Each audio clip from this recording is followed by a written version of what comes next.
I think if I hear you call me Becky one more time, six-pack, I'm gonna pop your tops. All six of them.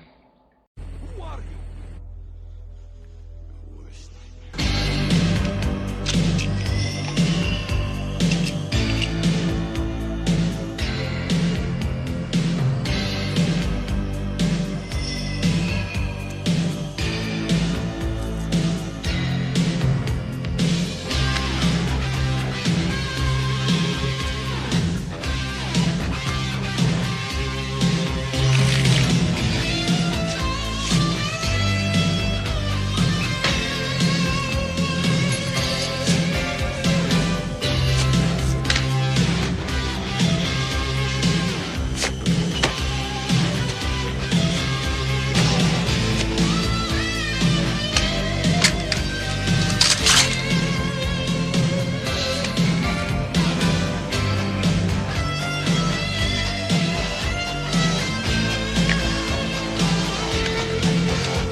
Hey, this is Matt once again. Welcome back to another review. This is another paid request for Guillermo, who wanted my thoughts on the film RKO 281. Now, pretty much this is about a little bit about the making of Citizen Kane, and more so about how after the film is done, the guy who found out he was really the subject of the story, William Randolph Hearst. This is a guy who at the time was a big newspaper guy, rich, powerful. People were scared of him. People in Hollywood were scared of this guy. And he's like, no, I don't want this movie out, or I will ruin people's lives, and I'll do this and do that. And so there was a big chance that Citizen Kane would never come out. But then ultimately the guy went bankrupt. The film did come out. Granted, it didn't get a lot of publicity in newspapers because William Randolph Hearst wouldn't allow it, so that hurt his box office, but it did eventually come out. And nowadays people say Citizen Kane is the best film of all time. To be perfectly fair, I know there's going to shock people, I still have yet to see Citizen Kane. I've seen many clips of it, but I still have yet to see the movie all the way through.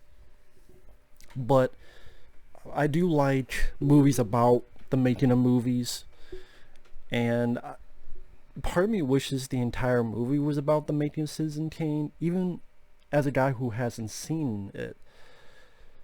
I've seen enough clips and I know enough of the premise and the story that when that part was happening, that's what got me the most intrigued.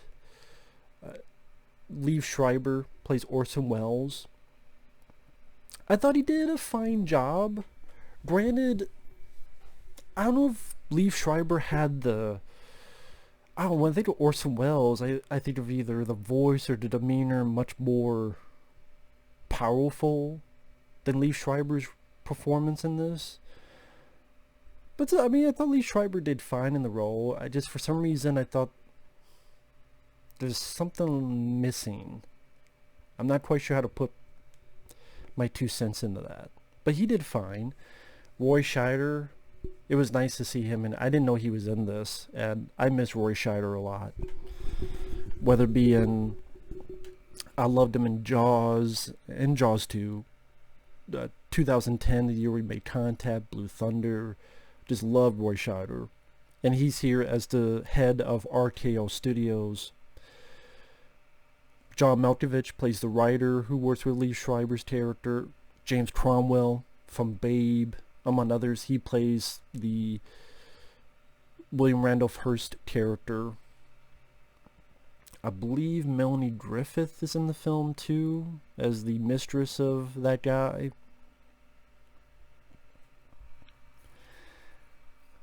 And it was nice to see a movie that takes place in that timeline of early Hollywood.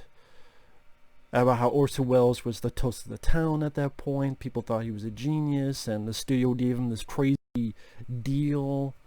And as a guy that knows of Orson Welles, but at the same time don't know him that well.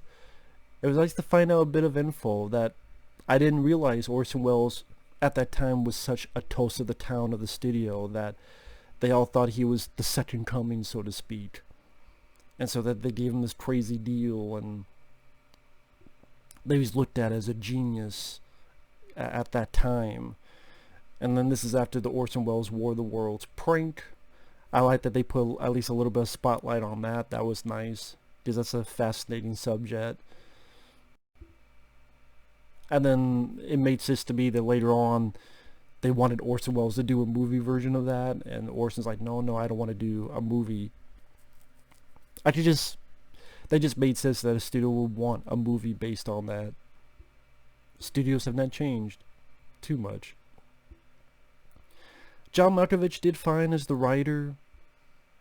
I thought it went a bit too quick, where it seemed like all of a sudden Orson Welles was pissed off and mad at Malkovich. Just it seemed like things are fine, they're writing the script, then one day, what the hell, my name's off the script. And then Liev Schreiber's character is like, yeah, that's right, and blah, blah, blah. I'm like, where the fuck did this come from? It didn't seem like there was a big buildup of Orson Welles being pissed off at his friend, this writer. Was that the point that it came out of nowhere, or was there stuff missing or cut out? I don't know, it just seemed a bit too much of a swerve. But when the making of the film, I don't know, even for a film I haven't seen it, it's interesting to see people's different approaches. Like Orson Welles viewing a film reel of a movie and studying close-ups, reverse, size of lenses, or writing the script, how originally it was Charles Foster Gregg and they changed it to Charles Foster Kane, or coming up with the title and the different titles. And based on this movie, apparently the studio head came up with Citizen Kane title, aka Roy Scheider's character.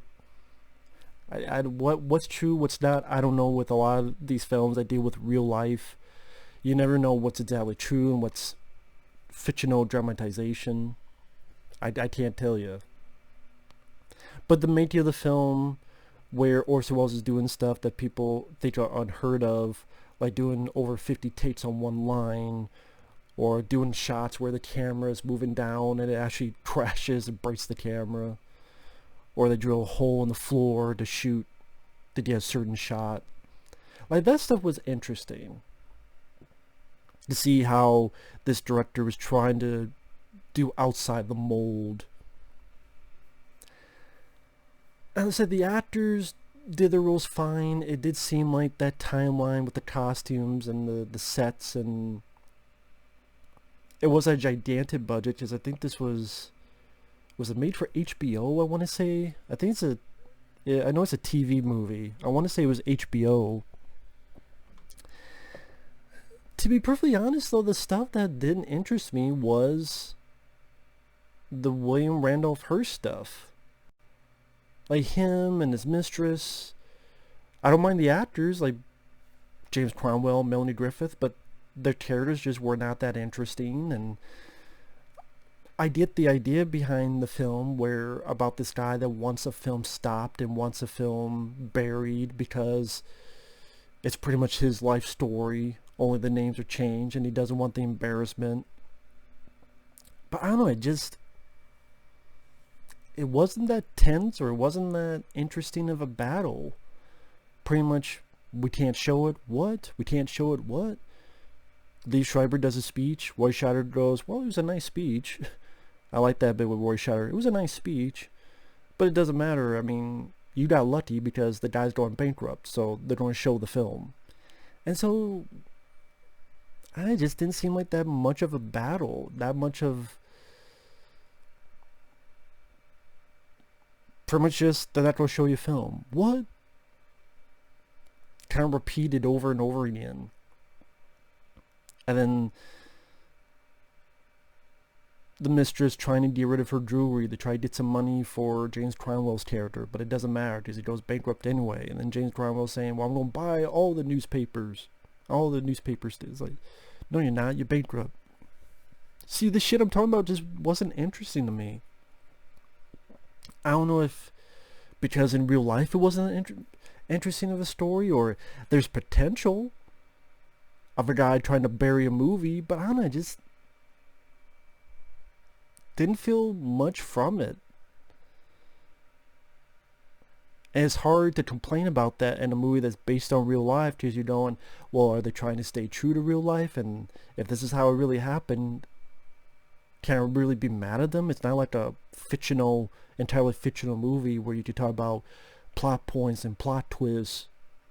And you go, well, if that didn't happen in real life, then can you really complain? I just thought that the first half of the film was much more interesting than the second half. The first half with coming up with the idea, writing the script, making the film, the craziness in making the film, seemed much more energetic and invigorating of a story compared to this guy doesn't want to release, he goes bankrupt, so it gets released.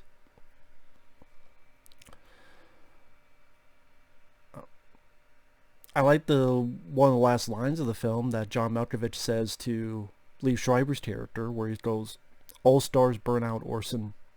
It's the flame that counts." I like that line.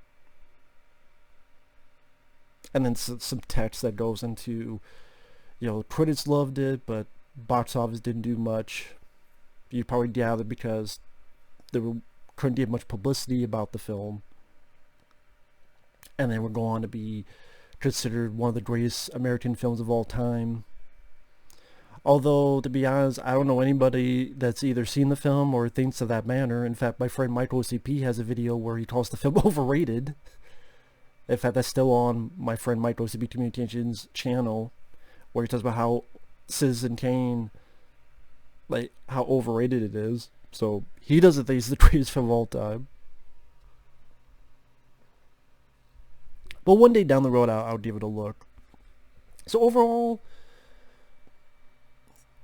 if you're interested in the story, you're interested in Orson Welles, you're interested in Citizen Kane, the whole little history of it. Like I said, I wish it was more about the making of the movie. But I get why you go into the story, because again, the idea of the film getting buried because of this bigger, powerful, influential character, I get that, but at the same time, I don't know, maybe it could have been more tense or more suspenseful or more, I don't know how to put it, just, it didn't feel that dramatic as it should have. Maybe it's just me though. But of course it's my review. Whose else opinion would it be? But overall, I didn't mind it. I didn't mind the film. I wouldn't watch the film again, but I didn't mind it. So with that said, thanks for watching. Take care. We'll see you guys later. Bye-bye.